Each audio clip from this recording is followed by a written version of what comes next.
Genocide in the Democratic Republic of Congo is something that you all need to be informed about. I didn't know much about it, and I didn't know how severe things were down in Congo. Since 1996, 5.4 million people have died due to civil wars. The Civil War was officially declared over in 2003, but since then people still continued to die. This was the bloodiest war since World War II, and it goes on in Congo along with children who are forced to be soldiers. Children who are my age or even younger are being forced to fight against people in their own country and have no choice. Instead of living a normal life and going to school every day as I am participating in sports, they have no choice but to fight or to be killed. Poverty, famine, and diseases are the top three major problems in Congo. Having to walk out of your house, if you have one, is also a problem because people always think they're going to get killed. People get killed every day there just for no reason because violence is the #1 problem in that world. Rape and sexual assault of children and adults is also very high. In 2011, according to the New York Times, rape was the worst in Congo in the world, which causes HIV and AIDS percentages to be very high due to so many rapes and sexual assaults. Kids there every day live in fear and terror. People have been hunted down and eaten like animals or game. That is something that has never even occurred to me because I've never thought that would ever happen, but people in Congo suffer that due to the genocide. The genocide is something that we all need to be worried about because those kids down there can't live a normal life while we live up here in a perfect society, for the most part. The life of Ivan Denisovich is similar to this genocide because at the end of the day, Ivan Denisovich says today was a good day, even though he worked in terrible conditions and had a very rough life. He was happy because he wasn't killed.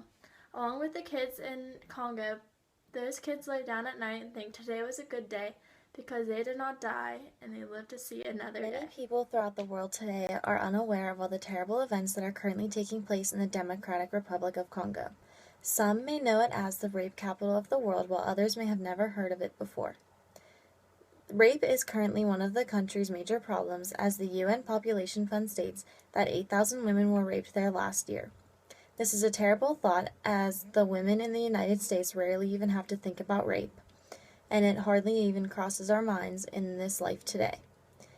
The UN Population Fund has realized how out of hand the rape crime has gotten in the Democratic Republic of Congo, so they decided to start a mission there. This mission consists of placing people on the ground who will accompany women when they leave their homes. They will go with them to protect them from anyone who tries to sexually assault them on trips to the market or just trips outside of their homes. The women who live there are constantly in fear of doing simple things such as stepping outside of their home. The thoughts that run through their heads are similar to the thoughts that the Jews had during the Holocaust. As we learned about Ellie's journey through the concentration camps in the book called Night, we learned the thoughts that he had there. He was always afraid of losing his family and even losing his life. This is similar to the thoughts that the women have in the Democratic Republic of Congo. They are afraid of being taken away from their families and being sexually assaulted. One thing that they also worry about is their family. It is very hard to have a good life in the Democratic Republic of Congo as conditions are so bad.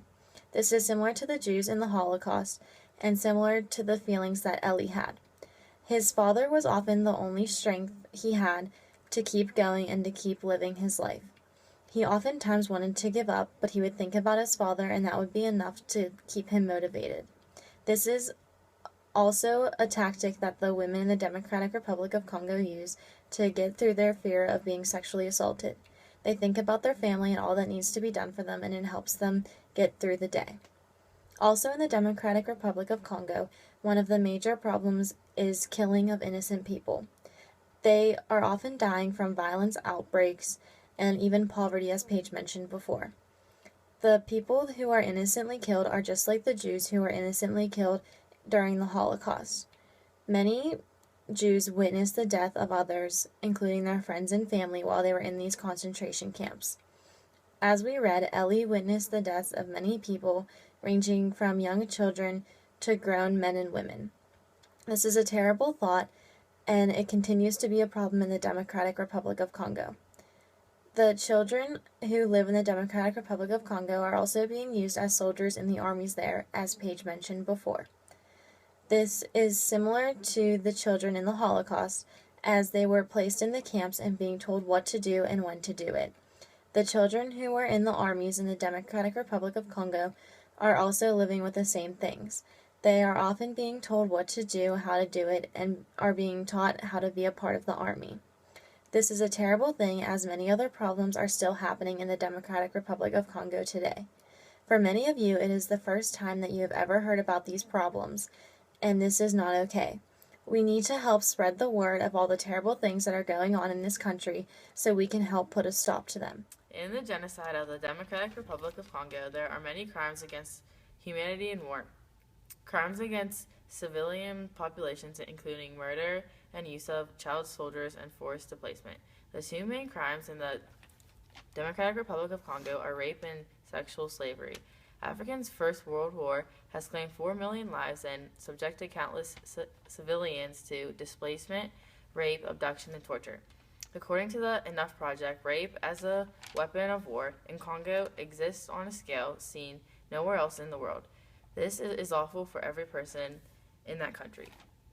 According to the use of child soldiers in the 2008 Global Report, an estimated 7,000 child soldiers remain in government forces. Children are recruited from refugee camps into combatants, sexual slaves, and guards.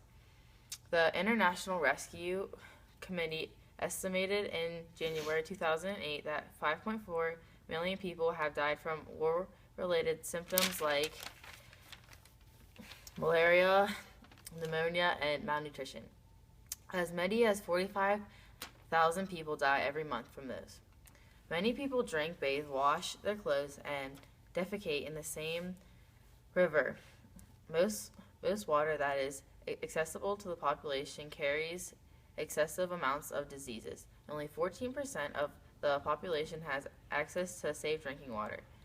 Some common diseases that affect the Congo people include malaria, parasites, tuberculosis, schistosomiasis, AIDS, malnutrition. Unfortunately, food is not a part of everyday life for many people in that country. The genocide relates to farewell to Manazar because all of these kids and people are being forced into things they do not want to do. Much like the father sent away to Japanese camps he does not want to go to. They are both being tortured in their daily lives. Overall, that is how the Democratic Republic of Congo and Farewell to Manazar are similar.